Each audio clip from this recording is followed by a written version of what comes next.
You know that feeling, right? You walk past the same construction site every day, for months, maybe even years, and you just have to wonder, what is taking so long? You can see the blueprint, you see people working, but progress, it just seems to stall. Well, today we're going beyond the blueprint to figure out why so many projects hit these frustrating delays. You see, every single project starts out with the plan. It's beautiful, it's clean, it has these perfect schedules, and a design that's all signed off. But then it runs headfirst into the reality. And reality is messy. It's full of unexpected delays and constant last-minute changes. This gap, right here, between the plan and the reality, that's where things get interesting.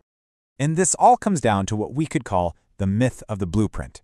It's this idea that if you just plan hard enough, you can create this perfect, unchangeable script that everyone can follow without a problem.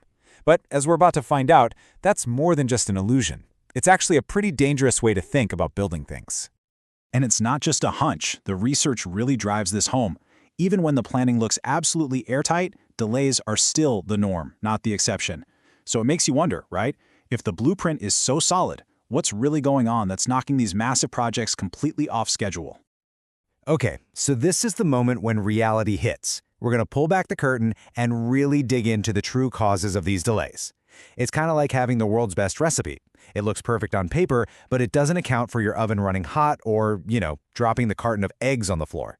We're stepping into the chaotic kitchen of construction. So let's meet the usual suspects. When you trace these delays back to their source, they almost always fall into one of three buckets. First, you've got your physical problems, stuff to do with materials and the site itself.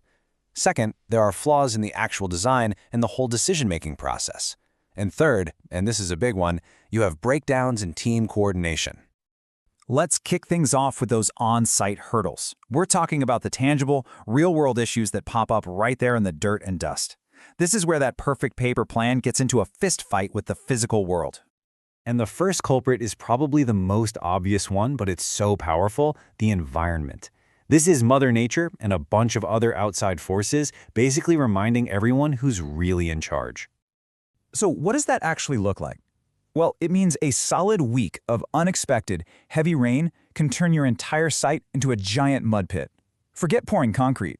Or maybe a sudden road closure means your delivery trucks can't even get to the site. These things can bring a multi-million-dollar project to a dead stop, just like that. All right, let's move on to culprit number 2, the supply chain squeeze. A construction site is like a living thing. It needs a constant diet of materials to keep going.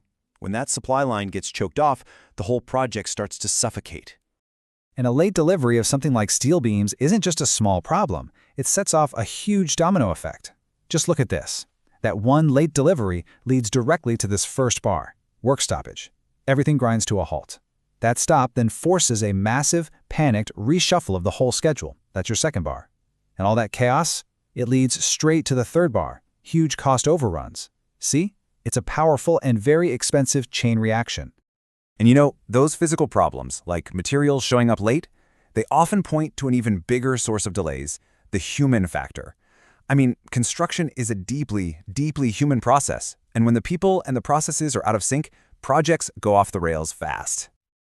Now, the first human-centric issue often starts way before a single shovel hits the dirt. It's ambiguity in the design itself. That blueprint might look totally buttoned up from 10 feet away, but when you get up close, it can be filled with confusing details or worse, just empty holes. And here's why that's so critical. When the team on the ground finds a drawing that's unclear or a measurement that doesn't make any sense, they can't just guess. They have to stop, literally put their tools down and wait for someone to give them an answer.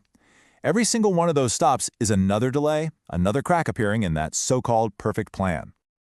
And that waiting leads us straight into our final major cause, the decision-making bottleneck. The team on site has a perfectly valid question, but actually getting an answer can become this painfully slow process that just kills all momentum. Let's just walk through how this goes down because it's pretty wild. Step 1, a worker on site finds a problem. Okay. Step 2, they send off a formal request for information. And then, step 3 happens. This is the silent project killer, just waiting. Waiting for the designer or the engineer to respond. Finally, at step 4, a decision is made and sent back. And only then, all the way at step 5, can work actually start up again. A simple question can easily burn through days of time and money. So, after looking at all these culprits from bad weather to bad communication, it becomes really clear that we need to think about this differently. The goal shouldn't be to create a more perfect plan, but to build more resilient, more adaptive processes for when reality inevitably shows up. And that's really the big takeaway here. The key isn't to pretend you can create a plan that magically avoids every problem. No. The key is understanding these real site-level issues so you can see them coming, manage them, and build systems that can absorb the chaos without falling apart. So I'll leave you with this question to think about, and it applies to way more than just construction. What's the real goal here? Is it to create a flawless plan that's just going to shatter the first time it gets challenged? Or is it to build a perfectly adaptable team that's ready to solve problems and keep things moving no matter what? Something to chew on the next time you see one of those stalled construction sites. Thanks for tuning in.